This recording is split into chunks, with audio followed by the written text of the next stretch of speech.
the Parramatta podcast, proudly brought to you by Rubbish Removal Kings, The Corner Post, Flash Conveyancing, Parramatta Leagues Club, Wine Barrels Event Hire Sydney, and Wick Coffee, proud sponsors of the Parramatta podcast. Are you looking for the best rubbish collection Sydney has to offer? Then Rubbish Removal Kings is your top choice.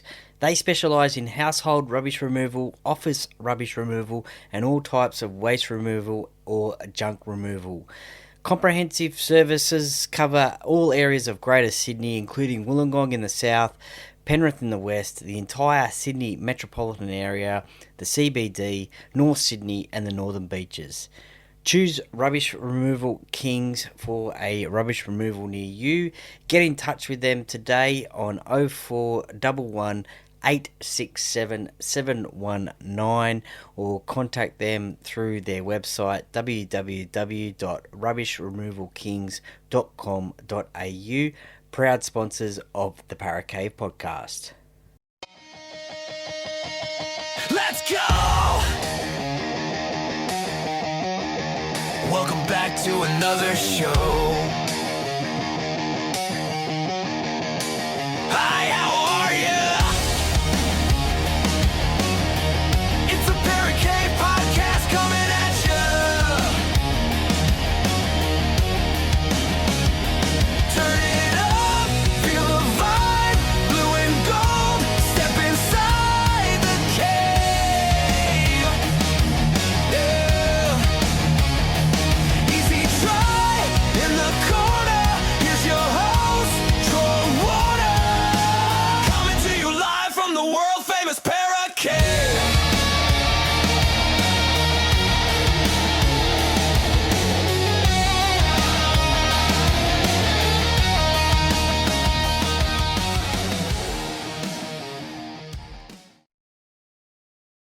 170 to get yourself a jersey. Yeah, no, that's it, 100%. And look, I remember playing as a kid. I used to always get told, "Oh, make sure you tuck in your jersey because they might be able to tackle you and tug at the back of your jersey and pull you down." So that's one of the things I remember about those old cotton jerseys. But And now they're a skin type fit. We call them a body fit. yeah, So the jersey that you buy in the shops is completely different in its fit to what you see the players use out on the field. oh, So 100%. the players use what they call a body fit, whereas the average Joe Blow in the street, the fan, the punter, the consumer, he buys a replica. Yep. Yeah, no, I definitely know about that one. I've got a player worn Willie Tonga jersey in the Para Cave, which is very unique because it's got my last name on the back. And yeah, I tried to try it on one day and I could never get it on, and I will never be able to get it on. But I gave a friend of mine a Parramatta jersey once when Macron got involved with doing Parramatta, and she works for the RPLA. okay, And I remember this young lady, and she was a very, very good, still is world ranked in the veterans in the butterfly. But Sandra tried to get this jersey on, and she looked at it and she said, "I can't get it over my shoulders." And that's just the difference between how a body fit jersey was constructed as against anything else. well, you do see that sometimes in the sheds it takes 2 people, 3 people sometimes. You do. You see them, they take 2 or 3, when they're trying to get a jersey off their shoulders. That's As it. against the AFL jersey, or the Guernsey as they call it. The Guernsey, when you see it from the AFL, it's still skin tight but they've got no sleeves. Yeah. That's just straight out. I mean, occasionally you get a couple of blokes that'll wear a long sleeve, but basically their Guernsey manufacturer is straight out singlet, straight out no sleeve.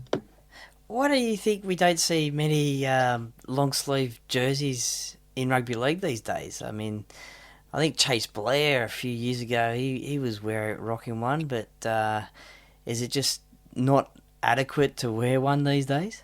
I just think I got to say it. I just don't even think we have the patterns half the time anymore to make them. We just haven't made them for so long. I'm saying that, yes, we probably do because you stole it up. But I think the players have liked the idea. They don't like the idea of a ball bouncing on the material on their wrist, their forearms. Okay. So Yeah. it's just all these little things. I mean, I always say to Manly had a very good trainer for a number of years, a guy called Donny Singe. They had another guy called Brian Hollis, who was known as the sheriff because he was the sheriff. That's right. But Yep. both of those guys used to look at things, Troy, and say, find me 5%, Sean. See what you can find me 5%, whether it's a training technique that we were able to use the access of the sporting industry overseas and otherwise to bring it here. I remember when Manly went to the World Club Challenge. Yep. Des and Don actually asked me to get 10 of the English rugby league ball. Okay. Because Des wanted to practice with bombs and everything with the rugby league ball from England as against the rugby league ball from Australia because they were different. The Gilbert was different to the Steeden. Both owned by the same company. Okay. Gilbert and Steeden all under the one roof, but they were a slightly different ball and, of course, different logos.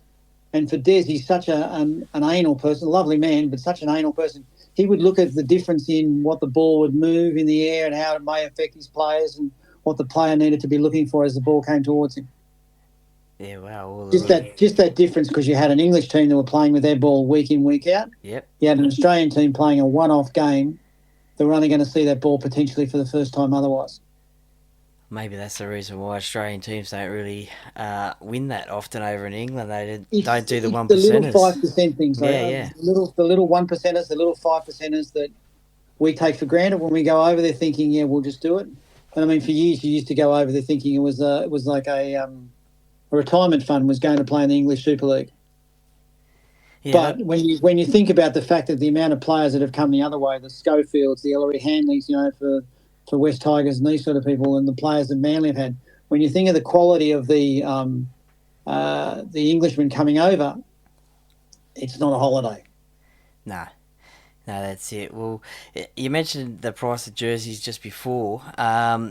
Do you think that these current days, many people ask me about the price of jerseys, and it's often a hot topic, but do you think the price of jerseys these days is too much? And if yes, how much do you think they could be or should be for the average consumer?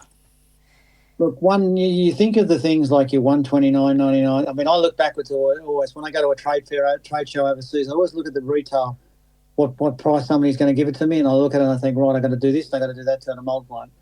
The same thing goes backwards there. I look at a jersey and I say, yeah, for a jersey to be $129.95 retail or $149.95 retail rather than $170, what have we got to do? We know there's a royalty factor that comes into it. Yep. There's the fact that the retailers, from our point of view, we provide the retailers 99.99 times out of 100, it's a free in-store delivery. So the delivery cost for the actual manufacturer has to get put into the cost of the jersey. Okay. So then you look at all the functions that go in. The material costs are going through the roof all the time. The cottons that go into the sublimation materials, etc., like that, are always on the rise. Okay. There were people that came into the industry. Certain brands came in thinking we will just come in at X price, but then we'll raise our price after we've been there for a year or so.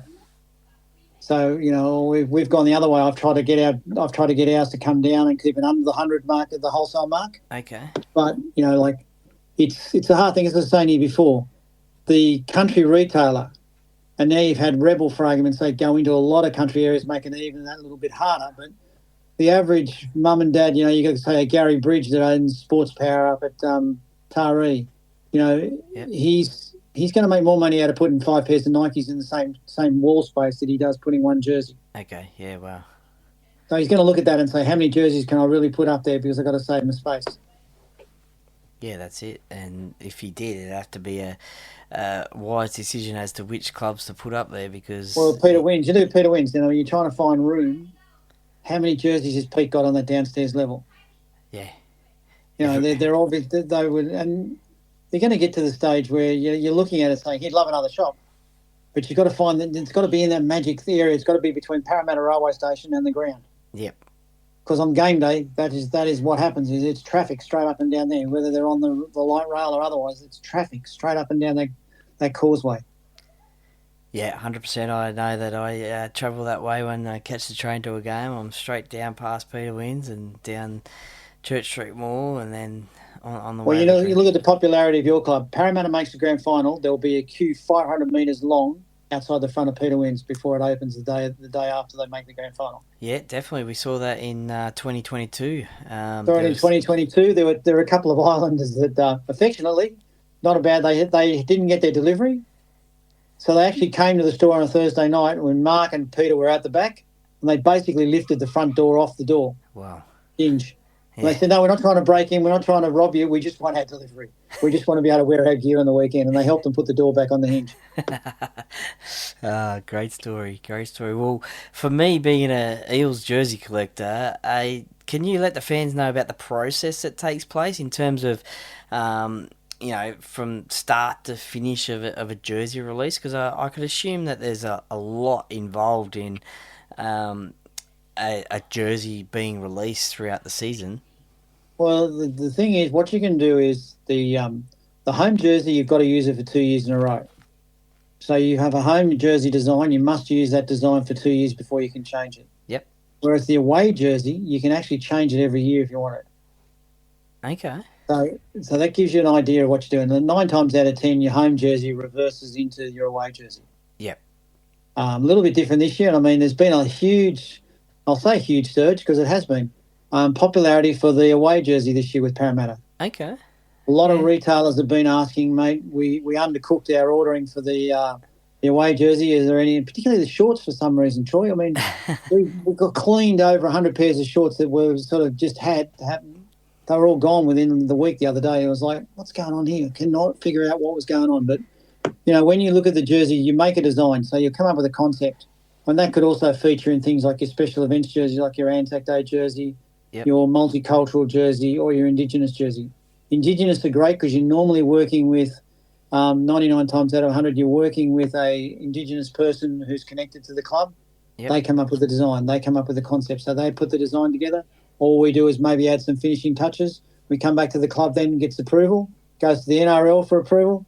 Then you make a sample of it, and then you go through the steps that are going there. But the actual design of a jersey, like their training gear and all that sort of stuff, it can actually stem from involvement between Macron and the club. Okay. So it's not 100% Macron or 100% the club. It's a collaboration between all parties to make sure we get what's considered to be the very best for the fans. And I'll give a shout out to my mate Tom from Retro Rugby League. He probably made that surge of the yellow eel shorts happen because he loves the banana kit, as he calls it. And on the Saturday up at Magic Round, that's what it's all about. Is apparently the full kit wankers that get around in all their club's gear. So.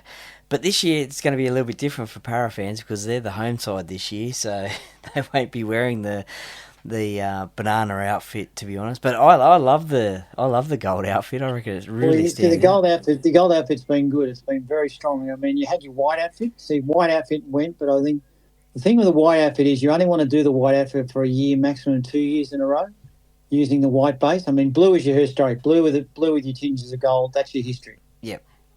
Right, so whether you then do the banana kit, as you're saying, which is the current one going in there in gold, looks good. It's done the right thing. It's got you a win, got you a loss at the same time. But the win was even better. Remember, and of course the home jersey starts off with a win for the start of the season. I think, and I will say it quite happily, that the fans will enjoy this year's Anzac Day jersey when it comes out. Okay, yep. Which the club will release shortly. Once with the fun we've got at the moment is all our shipments or air freight shipments are all getting frequent flyer points at the moment. I've had a shipment of jerseys, and I won't say for which club, but it's not Parramatta. But the jerseys coming in are going from Italy. They go from Italy to Germany, to Belgium, to the UK, across to Cincinnati to come to Australia. Wow! All because of the Middle Eastern thing. Yeah, that's the way DHL are only able to operate their planes at the moment. And that's going to be a bit of it's obviously a hindrance at the moment, isn't it? I had some netballs come in the other day, which my own personal ASP sports business side of things, and they went from India to Paris, from Paris to China, from China to Singapore, Singapore to Sydney, and that was with FedEx. So the tail end event of what's going on with this Middle Eastern conflict, bang, because there's no planes flying in and out, and of course. The Dubai side of things with Emirates now closing down the airspaces around it, so that's great. Not.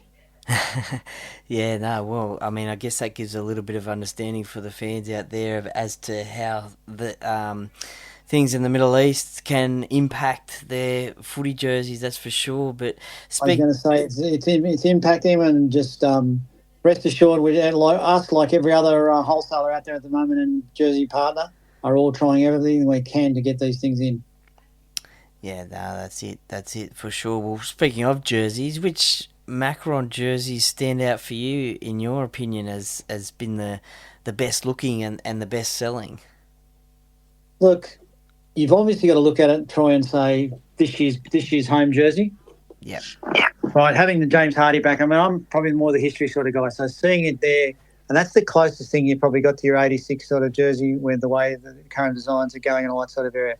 Yes, you had Hardy last year, but you had the squiggle lines underneath, look a little bit like a minus sort of area at the same time. Yep. But yeah, I do favour this year's jersey. Do you think it's? I mean, we see the Dragons; they have the red V, pretty much permanently as their home jersey. Do you think that potentially Parramatta could go for that 86 design for a long time to come, moving forward a bit? Well, again, that's probably up to Jim and his team there at the Parramatta Eels, but I would say it's a good decision. I think, given the way sponsors are these days as well, it gives a bit of stability there. You've got that ability to work with your sponsors and say, look, this jersey's going to remain the same for 2 years, maybe, the way it goes, that sort of stuff, maybe a little bit longer. But, you get back to favouritism. I mean, Manly still love the old-fashioned Pioneer stereo style of jersey. Yep. The base within the smaller stripes on it. When Manly tried to do a V on their jersey, what the hell? We're not the Dragon. We are not the Dragons. And again, when you see one of the clubs try to copy the other clubs, I'm like, that's not the way they're done. Canterbury have used a V, fine. That's Canterbury. They've used a V over the years or something very similar. Okay. St George obviously use a V. The Roosters use a V. Certain clubs use a V and they do. And it works. South Sydney, could you imagine South Sydney with a V? No. South Sydney have always been red and green bars. Yep. You look at those things, and that's the history of the way the club was done and the way they go together. That's for sure. What sort of a positive influence do you think you have made in the industry during your time in the sporting industry? Look, I'm probably fortunate. I get more people commending what I've done over the years rather than sort of giving me the rounds of the table for it. I suppose I've based my thing on communication and service. I've always strived to give the guys out there as much as I can of myself as far as making sure they get what they want, when they want it, how they want it. Yeah, no, that's a fair answer for sure. I mean, that's what it's all about. And then when you decide to retire from the industry, what sort of a legacy do you think you will have left in the sporting industry? And do you think it'll be a better place than when you left it? Look, the sporting industry, like sport in general, Troy, has been good to me. I mean, it's taken me overseas, it's taken me interstate, it's taken me through various things. And, I had a father who represented New South Wales and Australia at a multitude of different sports. So, I mean, I suppose the sporting gene was right in my body from day one. My brother couldn't catch two left-in when he started playing, so I know he got the brains of the family at that type of thing.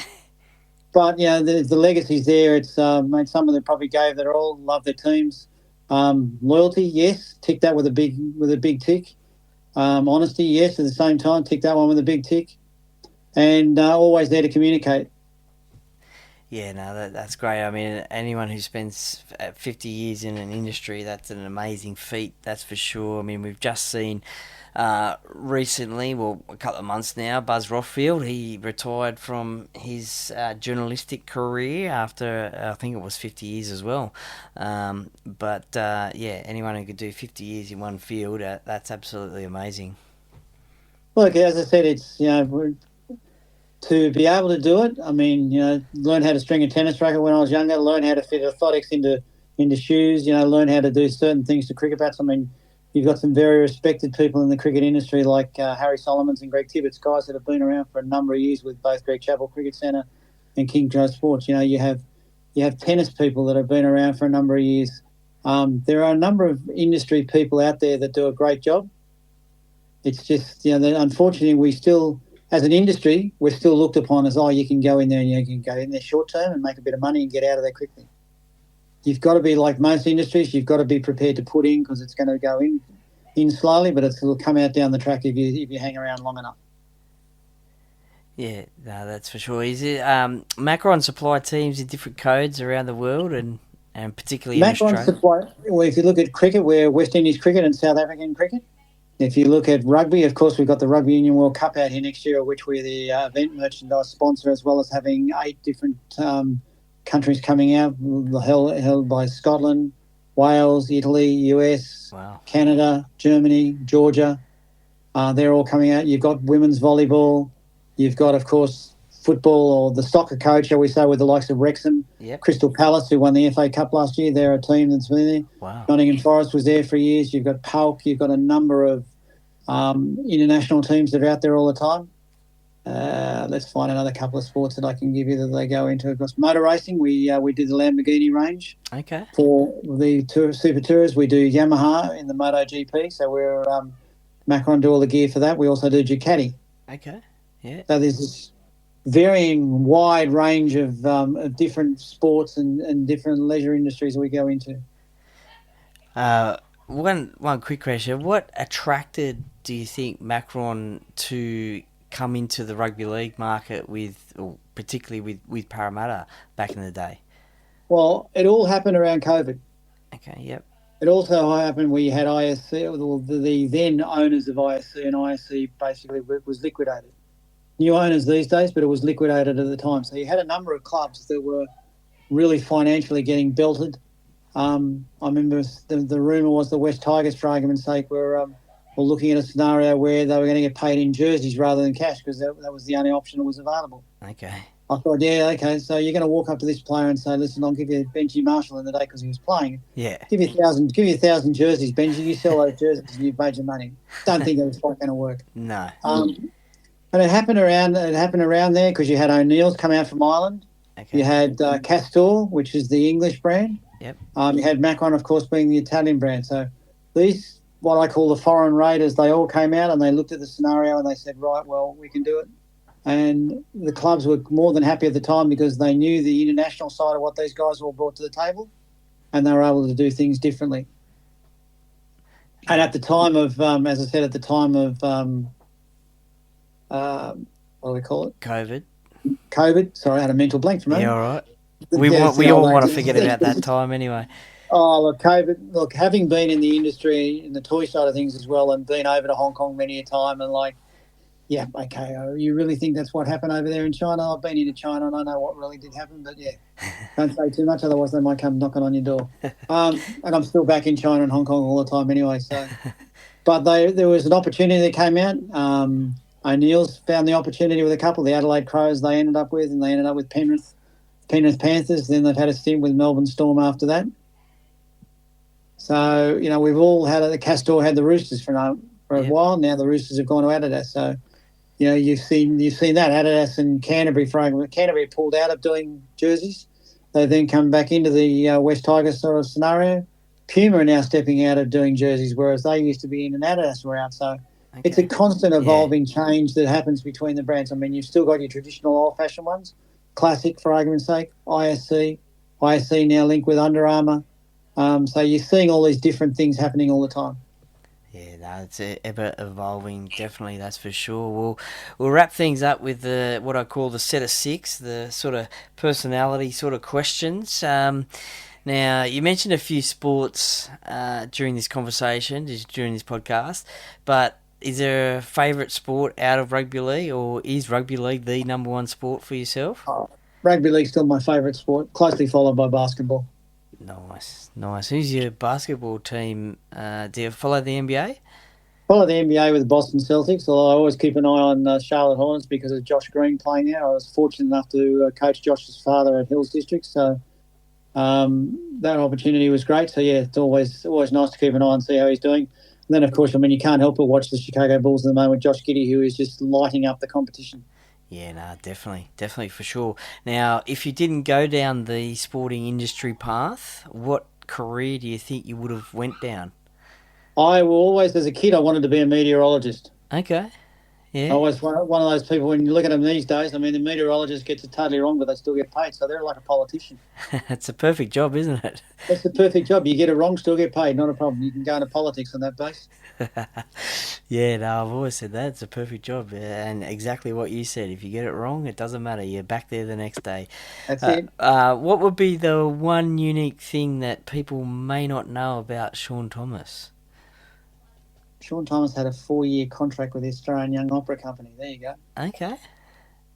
Yeah, interesting. Last I did, the last opera I did was Herod and the Slaughter of the Innocents at the Conservatorium of Music back in about 1978.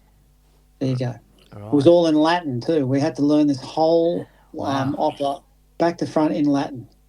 Wow. Okay. That was the year I was born, 1978. There you go. Good year too. Good year to 78. Really Well, good year. Yeah, well, Manly won the comp that year, so Absolutely. No way was I going to school on that day in year 12. That's sure. That was signed off by both parents straight away. No, you might as well go to the replay. See you later. Well, these days I've always said that if Parramatta win the competition, or when they win the competition, I'll be probably off work for about a month, and if anyone wants to find me, I'll probably be in Parramatta somewhere for that amount of time. But you'll see me on social media anyway. But I'll probably be in Parramatta, and I'll probably be off for a month celebrating. Well, you can tell how strong your support is for your club. When Parramatta made that grand final in 2022, in Premier's orders, we had $2.7 million worth of Premier's orders written to go into production, and that was all right. That was all written within 48 hours of making the grand final. Wow. You guys are extremely well supported. You've got a number of passionate supporters. As I said, I have the opportunity to be friends with a lot of them, and it's an amazing effort what these guys keep doing. To think that you're 40 years since your last premiership, but you're still out there actively supporting your team on a week by week basis is great. Yeah, no, it certainly is amazing. And what happens? I don't know if you're able to answer this, but what happens with all the Premier's merchandise if it doesn't eventuate to be Premier's?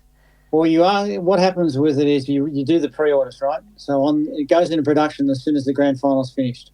Right. Okay. So you don't actually produce the product. So I've got to say that after 10 minutes of that grand final that day, I sat there with one of the buyers from Rebel and said, and Peter Wynn's sister, and we started making the ripping up action like we were ripping up the orders we're in. That's it. They're gone. They could not get back on side to start the sixth tackle, and they were 10 metres out from their own try line. They're gone. They'd given everything for 10 minutes, and you could just see them going, we can't bust these guys. What's wrong? Yeah, no, that's it. That's for sure. Well, when that does happen, you guys will probably send me broke because I'll probably be buying every single Premier's merchandise there is. That's for sure. So I'll save some for you. Beautiful. Well, I usually ask which three former teammates, but I'll say which three former Manly players do you think you wouldn't want to be on a deserted island with, and why? Would not want to be on a deserted island with Yeah, and why? Fatty, because he'd drive you crazy because he'd always be doing something that would upset the apple cart. Des, because he'd be sitting there thinking everything through and overthinking it. You would never get any enjoyment out of that. But, I mean, as I said, lovely guy. Yep. Who do I want as the third one? Don't get Jake Trebojevic out there. He'd be punching everything if the passion's not there in the night. Nice. Quick question about Des Hasler. Do you think we'll see him back in the NRL coaching? Look, I put Des in that elite group alongside the Wayne Bennett's, the Craig Bellamy's, and these sort of guys of the world. I mean, he has the football brain that has to be used somewhere within the game itself, whether that's with a representative team, whether that's with another club side. Does he need to change his coaching style? Everybody has to change it a bit, Troy, and we all know it. Yep. You know, even Wayne Bennett's changed his slightly over the years. Maybe Des a little bit more reluctant to change his style than others, but you cannot for one moment think that the success that he's had would not come without talent. Yeah, no, that's for sure. Well, Maybe they put him and Twos and Fatty together. That's a three-man coaching band. Geez, I'm sure Manly fans they'd love to see that happen. Well, I mean, at the moment, everybody keeps on talking about Matt Ballon. I'm like, listen, Matt is a very good friend of mine, and he's just their whole family base is in Brisbane, so I just could not see Matt coming down here again in the near future. But who knows? Never say never. That's it. Strange game, rugby league, that's for sure. Well, you've met... Well, he's got little Brax who's all of about 3 months old now. So it's just, Yeah. this thing. Both his boys are in the Broncos system up there in Okay. Brisbane at the moment. Nice, following in Dad's footsteps, for sure. Following in Dad's footsteps, one very totally committed footballer.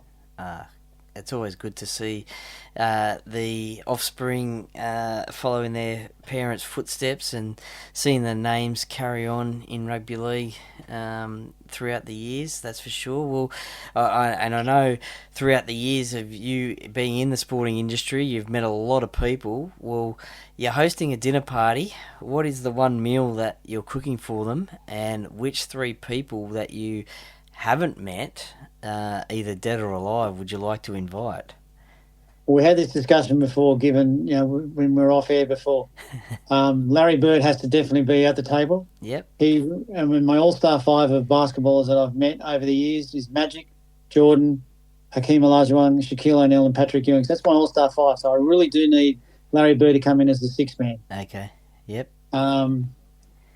Let's cut across to a different area. With cricket, I'd love to have the Don there. I mean, I was fortunate enough to get something signed by the Don in the later years of his life through a friend of mine. Okay. But yep. you would love to be able to have the Don there just so you could talk to him. Third one. I'm going to go female athlete here. Okay. Yeah. No. I'm going to go Benny Tudhope. I'm going to go Benny Tudhope from the Paralympics, just to give that completely different aspect to the whole thing, to be able to discuss with that. And we're going to go shrimp on the barbie. So we're going to have a barbie, put it together, and see we've got these overseas people involved in there, and really just have an enjoyable afternoon. Watching the cricket or the football, depending on what time of year it is. Yeah, no, that sounds great. But just going back to people like Magic Johnson and Michael Jordan, do you get starstruck when you meet people like that? Well, we have a thing in the sporting industry called ISPO, which it's in Munich in Germany, and it's known as the World Sporting Goods Trade Fair. As a bit of a rookie, I sort of went over there in the early 80s, and I'm sort of sitting there going, dun, dun, dun, dun, dun, looking around, and I'm thinking, that looks horribly like Michael Jordan on the Nike stand, and it was. Yeah. And I ended up meeting Magic Johnson, and Magic Johnson was making T-shirts and that sort of stuff in his own days. He had his own range of clothing, which he had the rights to use Michael Jordan. Okay. Before the Nike sort of deals got huge and big. So this is in the very early days of those two. You walk out the back and there's Hakeem Olajuwon and Patrick Ewing playing on the LA Gear stand. Yeah. Years down the track, you come down to Sydney, and one of my mates rang me from Reebok, and he says, mate, we're going out for dinner. Then we're going to watch this band that's called the Fish Cunsons. And I went, you're going to be coping. What are they? And he said, it's Shaquille O'Neal's band. You in? And I said, you betcha. And I've actually got his shoe. It's a size 22. Yeah, wow. The thing should be registered with the Coast Guard. And sitting in my trophy area, but it should be with the Coast Guard, that's for sure. Oh, wow. I did hear a story about Shaq the other day, actually. He was talking on a talk show. It must have been a long time ago, but when he was playing and he moved cities and he moved into his apartment, and he didn't have anything in the apartment, didn't have any furnishings, no clothes, whatever. So anyway, he went to Walmart and spent about $60,000 or $70,000 on his credit card. Anyway, the credit card company rang him up and said, "Oh, mate, we think someone's stolen your card and used it and spent all this money on your card." He goes, no, that was me. I spent that amount of money on it. Well, we have an interesting thing because my wife and I were actually in the nightclub, completely separate, had never met each other, didn't actually meet there, but we were both in the same nightclub the night that Shaquille O'Neal was in the nightclub. Yeah, okay, wow. So we meet decades later, but we were both worked it out. We said, we're both in the nightclub and the same thing. I said, yeah, that's the Cauldron. The good old-fashioned Cauldron up there in King's Cross. So it was, there's a story which we can't air on that sort of thing, and I won't elaborate any further on that story. But yeah, there's interesting times in that one. Well, the last one, and speaking of music, is there a favourite musician or band that you listen to? Look, I love Phil Collins. Yeah, I'll take Kiss. I enjoyed listening to Kiss over the years. Icehouse. It's a variation of different music. I mean, Pink Floyd. It doesn't matter what the music is. I'll listen to it at some stage because I've been fortunate enough to go to a lot of concerts over the years. Back in the days when 2SM used to give away concert tickets, we used to be pretty good. ELO is another one. Yep. Lovely Electric Light Orchestra. Get that one out of my mouth. Just being able to see different bands and different musics, different genres, great. You're always gonna like something from somebody. Yeah, no, that's true. That's true. Phil Collins doing it a little bit tough at the moment, unfortunately. But what's your favourite Phil Collins song? Is it through the band, or is it through his solo career? I remember him. We went to watch Genesis when they were in concert. They were in Sydney, and all of a sudden you get to the break point, and he and the drummer basically did like a drum solo between the two of them. They actually had the drums talking. They were just incredible. So Phil Collins is on one set of drums. The actual drummer from Genesis was on the other. If you were silly enough to go outside and try and buy something at the halftime break, you were mad, because these two guys just put on a show of their own for those who wanted to sit in their seats. It was just incredible to watch. Yeah, well, Dire Straits is another one. I mean, when you think of 17 concerts they held there at the entertainment centre, or the old-fashioned entertainment centre when it was there. Crazy. I was actually at one of those 17 concerts. I believe that was 1985, 86, when I think CDs came out, I think it was. And that was my first ever concert at the entertainment centre, the Dire Straits, and I've got a photo of me sitting on my uncle's my then uncle's lap, with my headband on and a t-shirt on, and yeah, that was my first ever concert, Dire Straits. That's how AC/DC, the Big Bell tour. Yeah. Took me 2 weeks to get the ringing of the bell to get the ringing noise out of my ears. It was just crazy. You think of the concerts that were out there like that. You had David Bowie. These ones were at the showground. ABBA were at the showground. Kiss did one of their concerts at the showground. And there were so many different concert venues. We used Randwick Racecourse. We used Sydney Showground. We grew the entertainment centre over the years. Crazy. Yeah, definitely, for sure. Well, Sean Thomas, thank you very much for joining me on the Paracave podcast today. It's been really enjoyable to get a person who's been involved in the sporting industry for nearly 50 years, and we wish you congratulations for that next year, and I'm sure we'll catch up in the future, that's for sure. But it's been great to talk to someone in the sporting industry, to give us another sort of look at rugby league, and also the fact that you're a massive rugby league fan as well. So thank you very much for joining me on the podcast today. Right, thank you, Troy, and all the best for the Parramatta Eels in season 2026.